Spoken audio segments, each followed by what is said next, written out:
here we are with some of the most, let's just say, interesting anime of the year with the Ecchi series. Now, not every Ecchi series has to be super perverted. Honestly, I put Moe under Ecchi because it's pretty much just the same thing, cute girls doing things in anime. It's just that it's less fan servicey on the point of boobs and butts and more on things being cute. So basically, I'll put in the Ecchi category in this case. With that said, I'm also not the biggest fan of Moe. I'm more into the boobs and butt angle myself. Also, with that, I'll say that there are some that do suit my taste, not a lot. Often, if they're subversions of the trope, and they just try to do something interesting with the idea of cute girls doing cute things. And with that said, New Game is by possibly one of my favorite Moe series because it's cute girls doing cute things and making video games. Something I really do enjoy. New Game Season 2 continues with the most adorable group of little game designers as they work hard producing games and various other workplace shenanigans. Not really much to say here outside of it's more cute Moe girl stuff, and if you're a fan of that, then come on down, I have a bunch of new waifus for you. Food Wars is back with another great season. This time around, Soma and her group have to work hard during the Moon Festival and attempt to win the challenge as Soma challenges members of the Elite 10. All the while in the background as various plot unfolds to allow shake up Tosuki Academy to its core. This part of the series is sort of a giant cooldown after the great big tournament arc that got finished up last season. And next season promises to be another great big shake-up, and knowing what happens in the manga, of course it will be. Food Wars continues its very strong run with annual seasons, and I couldn't really be happier. I'm a big fan of this series because not only its really great animation and cooking style, but also because the stories are generally interesting with some generally great characters. And seeing it given the treatment it deserves in anime form is also another great plus, unlike something that happened to Black Clover. I'm still bitter about that, or salty, whatever you want to define me as.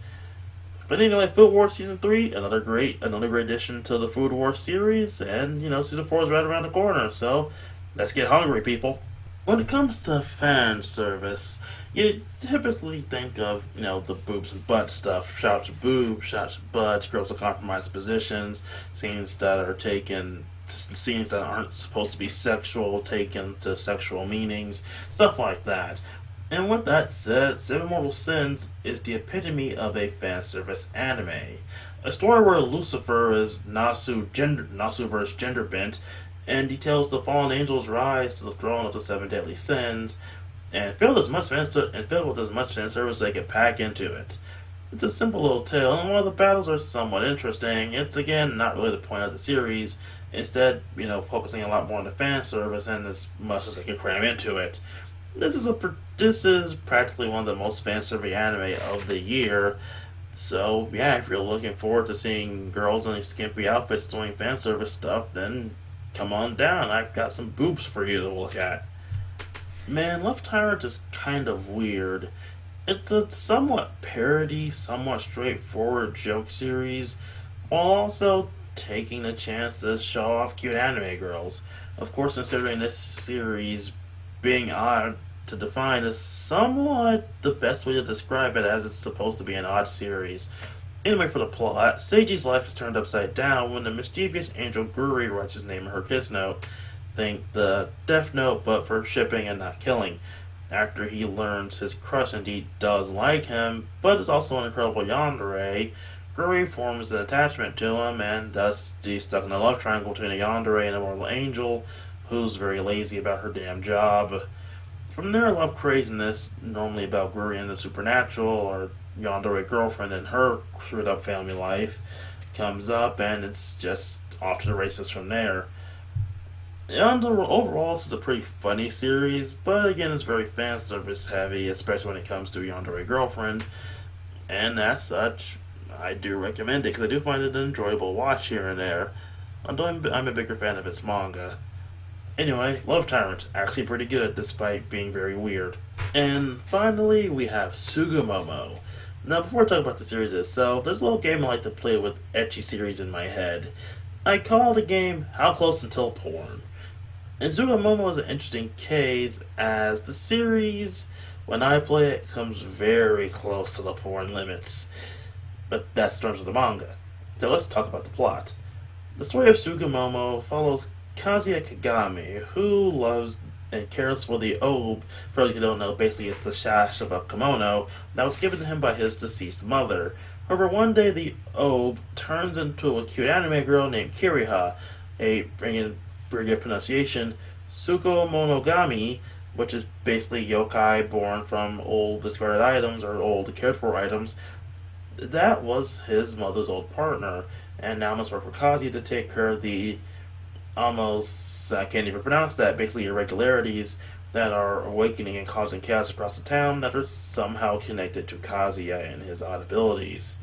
From there, Kazuya has to protect the balance of power in the town, protect God, and all that kind of stuff.